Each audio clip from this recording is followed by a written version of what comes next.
Hello बच्चों, let's read this question. So this question says the Earth may be considered to be an isolated sphere of radius capital R with its mass concentrated at its center.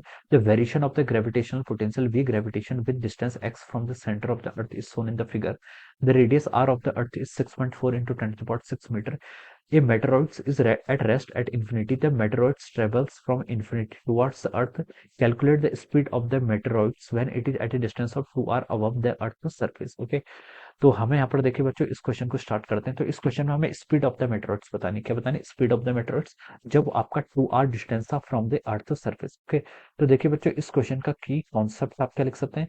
इस question का की concept देखिए, ये जो आपका question है यहाँ पर आपका देखिए ग्रेविटेशनल फोर्स लग रहा है between the meteoroids and the earth. Okay, तो ये आपका सेंट्रल फोर्स का क्वेश्चन है और यहाँ पर आप देखिए एनर्जी कंजर्वेशन से आप क्या करेंगे, इसको यहाँ पर सॉल्व करेंगे। Okay, so we will use the principle of energy conservation. Okay, gravitational force आपका कंजर्वेटिव फोर्स है और हम बोल सकते हैं यहाँ पर आपकी total energy of the system क्या रहेगी, आपकी कंजर्व रहेगी। ओके, तो देखिए बच्चों टोटल एनर्जी कंजर्व रहने का क्या मतलब है, देखिए आपका समीशन यहाँ पर आपकी मैकेनिकल एनर्जी कौन कौन सी आपकी टोटल मैकेनिकल एनर्जी कंजर्व रहेगी, आपकी kinetic energy plus potential energy का जो सम है वो क्या रहेगा, आपका कांस्टेंट रहेगा। ये क्या रहेगा, आपका कांस्टेंट रहेगा या फिर हम इसको क्या बोल सकते हैं, कंजर्व रहेगा। ओके, तो देखिए बच्चों जब मेटेरोइड क्या था, इसने बोला कि meteoroid it is at rest at infinity, जब ये इन्फिनिटी पे था। ओके, तो हम बोल सकते हैं देखिए एट इन्फिनिटी, जब ये कहाँ पर था आपका इन्फिनिटी पे था। इन्फिनिटी पे थे जब भी, देखिए जब होगा इन्फिनिटी पर जब भी था आपका, तो हम लोग वहां पर क्या क्वेश्चन गिवन कर रखा है, इट इज एट रेस्ट। तो हम बोल सकते हैं इसकी काइनेटिक एनर्जी क्या थी, आपकी जीरो के इक्वल थी। ओके, काइनेटिक एनर्जी कितनी होगी यहाँ पर, इसकी जीरो के इक्वल होगी। ओके, अब देखिए अब क्वेश्चन बोला है कि जब ये आपके टुवर्ड्स अर्थ आ गया, टुवर्ड्स अर्थ आ गया, काइनेटिक एनर्जी देखिए कितनी थी यहाँ पर, जीरो थी। ओके, और बोला है इसने देखिए calculate the speed of the meteoroids when it is at a distance of 2r above the earth surface, जब ये अर्थ के सरफेस के 2r डिस्टेंस अबव हो जाएगा, यानी कि देखिए हमें पोटेंशियल डिफरेंस कैलकुलेट करना है कहाँ पर, r तो अर्थ की रेडियस है और at a distance r is equal to 3r, उससे अर्थ की रेडियस कितनी है, 2r, अर्थ की रेडियस आपकी कैपिटल r है।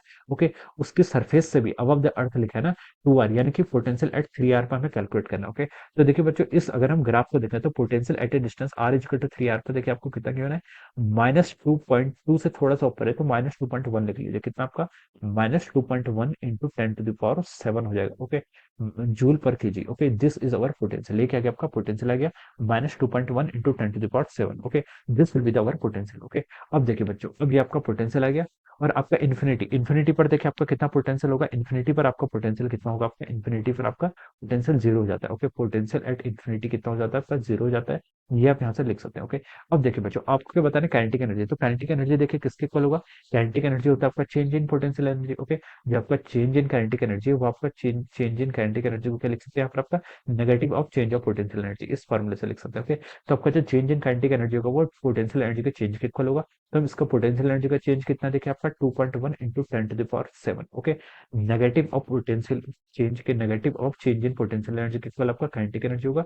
तो ये जो चेंज आ रहा है ये किसके इक्वल आ गया आपका 2.1 इंटू 10, ये आपका काइनेटिक एनर्जी का चेंज है तो आपका कितना हो जाएगा, जूल में आ जाएगा। ओके, चेंज आपका एनर्जी का चेंज है तो आपके इसमें आ जाता है आपका जूल पे आ जाता है। ओके, इसको आप देखिए ऐसे भी लिख सकते हैं। देखिए मैंने यहाँ पर इसको डायरेक्ट ऐसे कैसे लिख लिया, देखिए काइनेटिक एनर्जी कितनी होगी, देखिए हाफ एम वी स्क्वायर हो जाएगी। Okay, change in potential energy, change in कितना आपका पोटेंशियल एनर्जी, यहाँ पर क्वेश्चन में देखिए आपको ग्रेविटेशनल पोटेंशियल का डिस्टेंस के साथ वेरिएशन दे रखा है।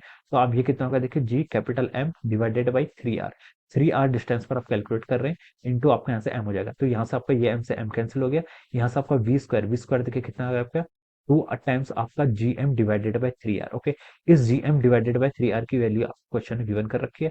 तो आप क्या लिख सकते हैं, देखिए v is equal to 2 times G M divide by 3r, इसकी वैल्यू आपके 5 पोटेंशियल देखिए v एट 3r गिवन कर रखा है, ये आपका v एट 3r लिख लीजिए। Okay, v at r is equal to 3r। Okay, ये आपको यहाँ पर क्वेश्चन में गिवन कर रखा है। ओके, तो यहाँ से आपकी वेलोसिटी आ जाएगी, वेलोसिटी क्या आ जाएगी, रूट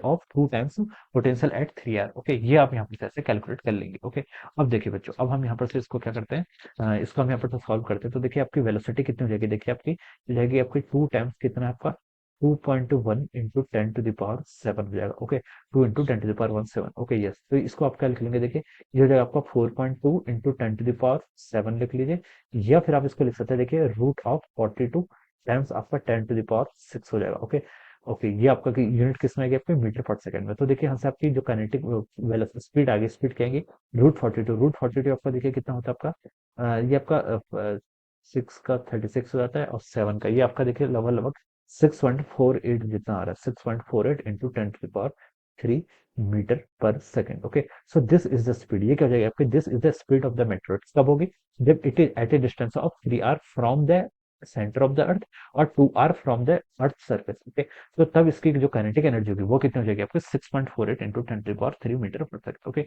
तो this will be the answer of this question, ये क्या हो जाएगा आपका, इस क्वेश्चन का आपका फाइनल आंसर हो जाएगा। Okay, so I hope you all understood this concept. All the best and thank you so